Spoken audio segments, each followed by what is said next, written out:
Coach Washington, this wide receiver tandem at Alabama is really, really good. What have been your impressions of them so far? First, they do a good job. I'm like across the board, all from number one all the way to the tight ends. I mean, they have a great scheme. They execute it well. They run the routes well, and so it'll be a big test on us come Saturday night. What have you guys worked on the most over the bye week? Just more than anything, just alignment and assignment and fundamentals.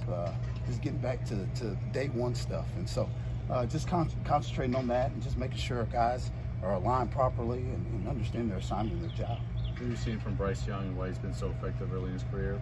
He's making great decisions. And of course, offensive line-wise, they're doing a good job and allowing him an opportunity to have some time to pass the ball. And so, obviously, those receivers are doing a great job of getting into DBs and getting into routes and creating some space and that type of stuff and making plays on the ball. But Bryce is doing a great job with their scheme and what they're doing to allow them to be successful. What do you think goes into stopping a quarterback like Bryce Young that you just described? You're just trying to hopefully get him off his spot. When he gets on his spot and he's able to sit back and find his receivers, he does a good job and has a great arm and good accuracy. And so hopefully we can get him off his spot just a little bit and get him moving out of the pocket, and hopefully we can make some plays. First 5 games of the year, what sticks out to you about your group and what do they got to work on moving forward? Yeah, more than anything, it's just continue to work on fundamentals and just leverage stuff and eyes, just day one stuff that we worked on during the open week. And so I think that's been a big emphasis amongst our group. And they've been doing a good job of trying to emphasize that throughout the week. Any guys getting close to kind of getting more reps with that second group? Jay Jimison's coming along. Dylan Lawrence, matter of fact, had a really good practice. Corey Ellington's coming along. And so we're bringing some young guys into the group, and hopefully they can help some of these reps. Speaking of the young guys, Coach said last week you got a lot of reps for some of those younger guys during the open day.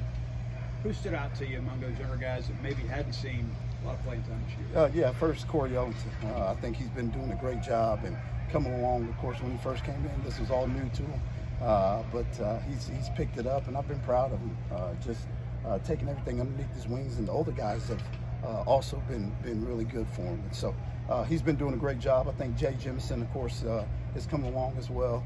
Just concentrating on some little things that he's got to improve on, and so that's been a big emphasis with him as well. So those two guys come to the top of my head.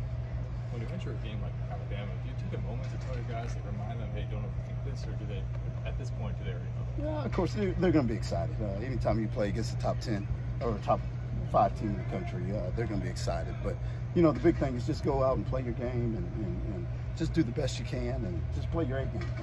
And if you make a mistake, you make a mistake, and concentrate on the next play. Were you watching that A&M Alabama game live? Of course. What was your reaction? I mean, Alabama doesn't lose it live. Yeah, it was a physical ball game. Of course, you knew A&M was going to come out, and Coach Fisher and the rest of that staff does a good job, and so it was good to see just the competitiveness amongst both groups, and you knew it was going to go down to the wire.